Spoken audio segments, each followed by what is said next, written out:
বদনজর থেকে বাঁচার দোয়া বা আমল কি আছে?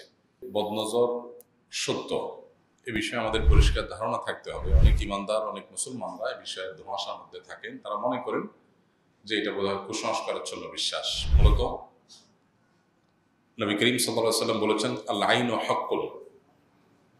বদনজরের মাধ্যমে মানুষ ক্ষতিগ্রস্ত হয়, এমনকি মানুষ ছাড়াও অন্যান্য আল্লাহর যে নেয়ামতগুলো আছে সেই নেয়ামতগুলো অনেক সময় নষ্ট হয় অথবা দূরীভূত হয়ে যায়। অর্থাৎ বদনজরের প্রভাব, নেগেটিভ প্রভাব আছে, এটি সত্য। এখন মানুষ বদনজরের যে কুপ্রভাব বা এর ফলে যে মানুষ বা অন্য কোনো বস্তু ব্যক্তি ক্ষতিগ্রস্ত হতে পারে, এই বিষয়গুলো অনেক সময় দেখে না বা খোলা চোখে দেখা যায় না। সেজন্য আমরা অনেকে সন্দেহ করি যে বদনজর টজর এগুলো বোধহয় কুসংস্কারাচ্ছন্ন বিষয়। মূলত এ সম্পর্কিত হাদিসগুলোর দিকে তাকালে আমাদের বেশ সতর্ক থাকতে হয়। একটি রেওয়ায়েত রয়েছে যে মানুষের হিংসাত্মক চাহনি বা বদনজর এটা এত জঘন্য এবং এটার কুপ্রভাব এত বেশি যে ওঁটকে পাতিল পর্যন্ত এবং মানুষকে কবর পর্যন্ত অনেক সময় পৌঁছে দেয়। এত ভয়াবহ কুপ্রভাবের আছে। এই জন্য বদনজরের বিষয়ে আমাদের ধারণা পরিষ্কার হতে হবে যে বদনজরের মাধ্যমে মানুষ ক্ষতিগ্রস্ত হতে পারে। বদনজর জিনিসটা কি? বদনজর জিনিসটা হলো যে কেউ কারোর প্রতি কোনো ব্যক্তি বা কোনো বস্তু এটা দেখে ওই ব্যক্তি বা বস্তুর প্রতি সে অনেক বেশি অভিভূত হয়ে নিজের অজান্তে অনেক সময় অথবা কখনো জ্ঞাতসারে সে লোলুপ দৃষ্টি বা হিংসাত্মক দৃষ্টি দেয়, যেটাকে নজরে হাসেদ বলা হয় রুকিয়ার ভাষায়। অর্থাৎ হিংসাত্মক চাহনি, যেটা দেখে সে অনেক বেশি অভিভূত হয়েছে। এবং এই যে অভিভূত হওয়ার মাত্রাটা যখন অনেক বেশি হয়ে যায়, কখনো কখনো সেটা নিজের অজান্তেও হিংসাত্মক নজর হয়ে যায় যে আরে এত সুন্দর, এত বেশি ভালো, এই ক্ষেতে এত সুন্দর ফসল হয়েছে, বা এই লোকটা দেখতে এত সুন্দর, এই বাচ্চাটা এত ফুটফুটে। এর ফলশ্রুতিতে স্পিরিচুয়ালি ভেতরগতভাবে এই ব্যক্তি বা বস্তু ক্ষতিগ্রস্ত হয়। অনেক সময় দেখা যায় যে আমরা মেডিকেল টেস্টে রোগ বালাই ধরতে পারি না, অথচ এটা কোনো বদনজরের কুফল। এই জন্য এই বিষয়গুলোর উপরে আমাদেরকে সতর্ক থাকতে হবে। এখন প্রশ্ন হলো যে বাঁচার উপায় কি, যেটা মূল প্রশ্ন, সেটার উত্তর হলো প্রথমত বদনজর লাগতে পারে এরকম ব্যক্তি, বস্তু, জিনিস এগুলো খুব বেশি প্রকাশ করে বেড়ানো উচিত না। আজকাল দেখা যায় কিছু হলেই আমরা সোশ্যাল মিডিয়াতে ছবি দিয়ে দেই, বাচ্চাদের ছবি, ফুটফুটে সুন্দর বাচ্চা, আমি ছবি দিয়ে দিচ্ছি। আমি হয়তো এই উদ্দেশ্যে দিচ্ছি যে আমার ফ্রেন্ড সার্কেলে, পরিচিত সার্কেলে আমার বাচ্চাটাকে তারা দেখবে, দোয়া দিবে অথবা ভালো মনে করবে। কিন্তু ফুটফুটে সুন্দর বাচ্চা এটা দেখে অনেকেরই বদনজর লাগার সম্ভাবনা আছে। সেজন্য একান্ত প্রয়োজন না হলে নিজের প্রতি আল্লাহর নেয়ামতগুলোকে প্রদর্শন করে বেড়ানো উচিত না। আপনি বলবেন যে আমাদের দেশে বা গোটা দুনিয়াতে আজকাল স্ট্রিট ফুড বেশ জনপ্রিয়। রাস্তায় যে সমস্ত খাবার থাকে একদম খুল্লুম খোলা প্রদর্শন করা হয়, দেখলেই জিভে পানি চলে আসে, আকর্ষণীয়। তো এগুলো এত বেশি রাস্তাঘাটে, চারপাশে, রেস্টুরেন্টে সামনে সাজানো থাকে মানুষের চোখের সামনে।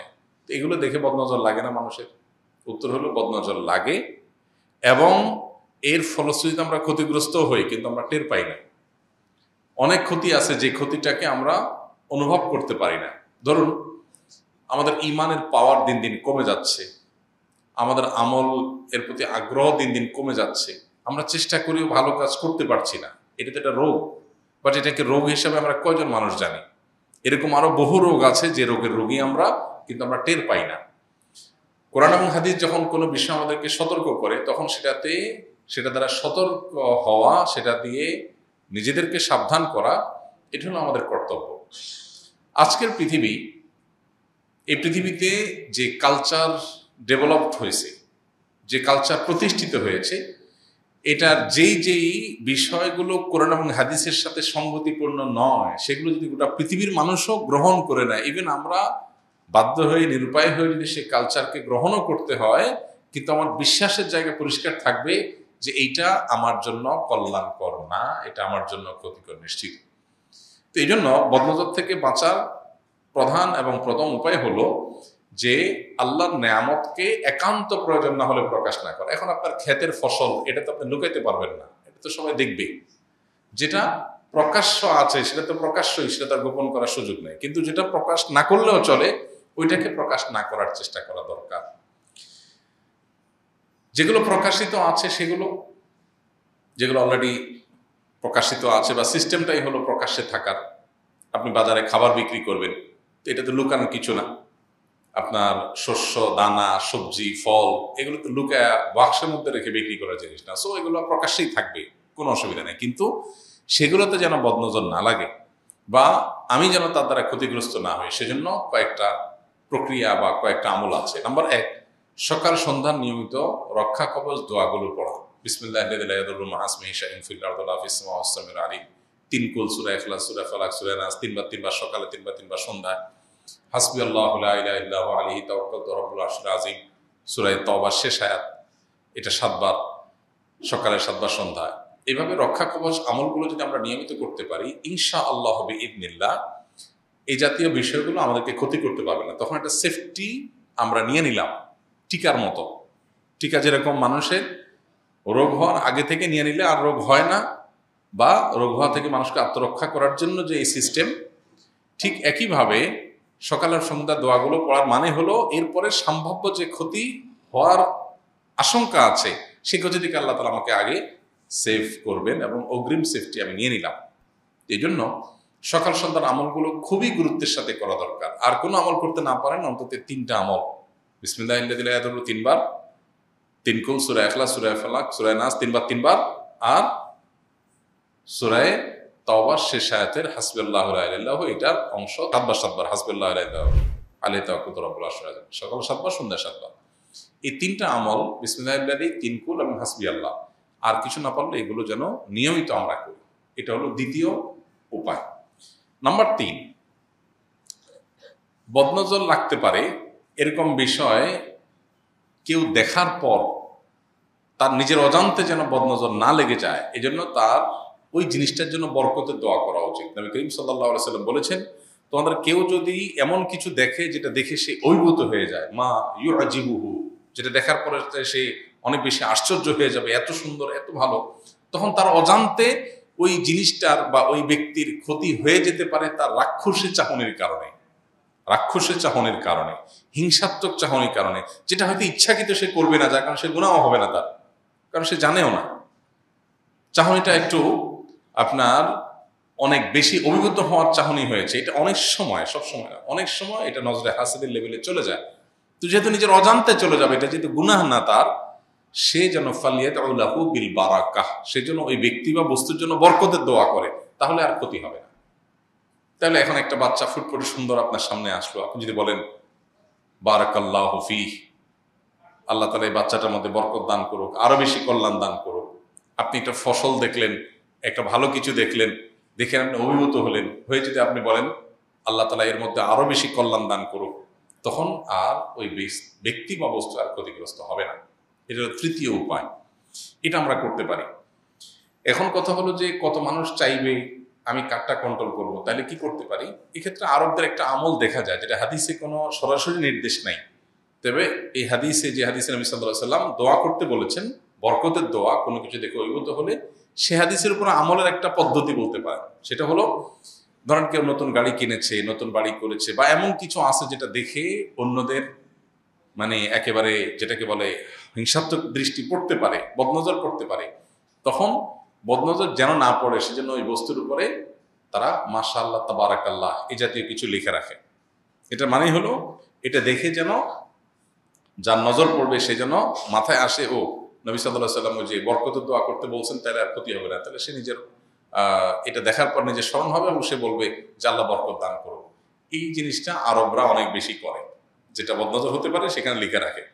এখন ছেলের গায়ে তো আর মাশাআল্লাহ তাবারাকাল্লাহ লিখে রাখতে পারবেন না, এই জন্য ওখানে কেউ দেখে যদি বলে ওয়াও মাশাআল্লাহ বা অন্য কিছু, তারা বলবেন ভাই তাবারাকাল্লাহ বলেন বা বরকতের দোয়া করেন। আর যদি বলার মতো না হয় বা কারো বদনজর লেগে যায়, আপনি ধারণা করছেন এটা বদনজর লেগে গেছে, দেখুন আমরা একটু চোখ কান খুললে কিন্তু দেখবো বিশেষ করে বাসা বাড়িতে বাচ্চাদের ক্ষেত্রে এই জিনিসটা একেবারে পরিষ্কার দেখা যায়। অনেক সময় নিজেদের ক্ষেত্রে হয় যে কারোর সামনে খেয়েছেন, একটু বেশি খাইছেন, কে হয়তো খুব রাক্ষসের চাহনি দিয়ে তাকা রয়েছে, এরপর দেখুন ওর পেট খারাপ হয়ে গেছে। এটা কোনো সাইন্টিফিক কারণ বা ব্যাখ্যা আপনি খুঁজে পাবেন না, স্পিরিচুয়াল কারণ যে বদনজর লেগেছে। এবং বাচ্চাদের ক্ষেত্রে দেখা যায় এটা কিন্তু আসলে ওই ইসলামের প্রতি বা আল্লাহ এবং তার রাসূলের প্রতি আস্থা এবং ঈমান না থাকার কারণে, বেঈমানের কারণে ফিতনা সংকুল এই সময় অনেক মানুষ দুর্দুল্যমানে পড়ে যায় বা সন্দেহে পড়ে যায়। কিন্তু যার মধ্যে ঈমান আছে, যে নবী সাল্লাল্লাহু আলাইহি ওয়াসাল্লাম বলেছেন মানে কি, পৃথিবীর সমস্ত ডায়াগনোসিস ভুল হতে পারে, নবী সাল্লাল্লাহু আলাইহি ওয়াসাল্লাম বলেছেন এটি সত্য যখন প্রমাণিত, বিশুদ্ধ হাদিস দ্বারা এটা প্রমাণিত, অতএব এটা ভুল হওয়ার কোনো সম্ভাবনা বিন্দুমাত্র নেই। এটা নিশ্চিত মহাসত্য, কারণ এটা মহাসত্য আল্লাহর তরফ থেকে আসে, সো এটা ভুল হওয়ার সম্ভাবনা নাই। সেই ইয়াকিন থেকে আপনি যদি একটু তাকান আপনার ফ্যামিলিতে, আশপাশে, আপনি দেখবেন দিনের আলোর মতো পরিষ্কার আপনার কাছে যে কিভাবে বদনজর মানুষকে ক্ষতিগ্রস্ত করে। অনেকে এই বিষয়গুলোকে আমরা অনেকে, এখন তো সায়েন্স এবং টেকনোলজির যুগে সব কিছুতে আমরা লজিক খুঁজি। হ্যাঁ, আমি সবসময় বলার চেষ্টা করি যে মানুষের যে সায়েন্স জানা থাকে না, মানুষ যে টেকনোলজি সম্পর্কে ওয়াকিফাল না, সেটা তার কাছে ইলজিক্যাল মনে হয়। আজ থেকে 500 বছর আগে যখন বিদ্যুৎ আবিষ্কার হয় নাই, তখন একটা ওয়ালে সুচের এখানে হাত দিলে ফ্যান চলবে, আরেক জায়গায় ঘুরবে, এটা মানুষের কাছে লজিক্যাল ছিল না। এটা তখন বললে মানুষ বলতে পাগল নাকি, চাপাবাজি করে। তো এই যে মানুষ বদনজর দিলে একটা মানুষ দূরে থেকে ক্ষতিগ্রস্ত হয়ে যায়, মুখে কিছু বলবেও না। এখন তো আপনার একটু গরম অনুভব হচ্ছে, তখন অটোমেটিক এসি চলা শুরু করবে, আবার ঠান্ডা অনুভব হচ্ছে, টেম্পারেচার কমে যাবে। এখন সেই টেকনোলজি চলে আসছে। ভয়েস কমান্ড তো কমন, তাহলে যখন ভয়েস কমান্ড পৃথিবীতে আসে নাই, তখন হাই স্ত্রী কলমক, হাই গুগল কলমক, হ্যাঁ, গাইরে বলল যে open the door. Voice command দিয়ে যে অনেক কাজ করা যায়, মুখে বললেই হয়ে যাবে, কিছু করা লাগবে না, এটা এই টেকনোলজি যখন আসে না পৃথিবীতে, তখন কি মানুষের বুঝে আসছে? আসে নাই, মানুষের কাছে ইলজিক্যাল মনে হয়েছে। ঠিক একইভাবে বদনজর দ্বারায় কিচ্ছু বলবে না, শুধু তাকাবে আর ক্ষতি হয়ে যাবে, এটা মানুষের কাছে বুঝে না আসলেও এটা মহাসত্য। কারণ আমার কাছে বাহ্যিক দৃষ্টিকোণ থেকে, যেহেতু এই টেকনোলজিটা কিভাবে কাজ করে, আল্লাহর এই সিস্টেমটা কিভাবে কাজ করে এটা আমি জানি না, সেজন্য এটাকে আমার কাছে অযৌক্তিক মনে হতে পারে, কিন্তু এটা মহাসত্য। এই জন্য এটা থেকে বাঁচার জন্য চেষ্টা করা। কারোর বদনজর যদি লেগে যায়, আপনি জানেন, যেটা বলছিলাম যে বাসা বাড়িতে অনেক সময় দেখা যায় বাচ্চাটা অমুকের কাছে যাওয়ার পর বা অমুক আসার পর এরপর থেকে দেখা যায় অসুস্থ হয়ে গেছে অস্বাভাবিকভাবে, একটু খেয়াল করলে দেখবেন এই জিনিসগুলো ধরা পড়বে।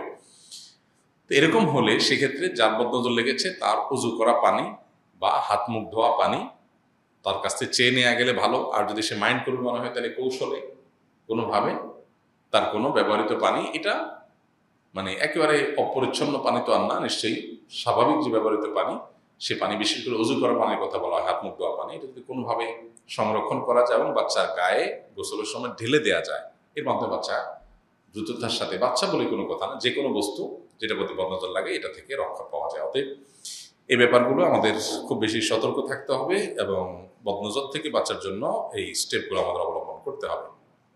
আস-সুন্নাহ ফাউন্ডেশন, উম্মার স্বার্থে, সুন্নাহর সাথে।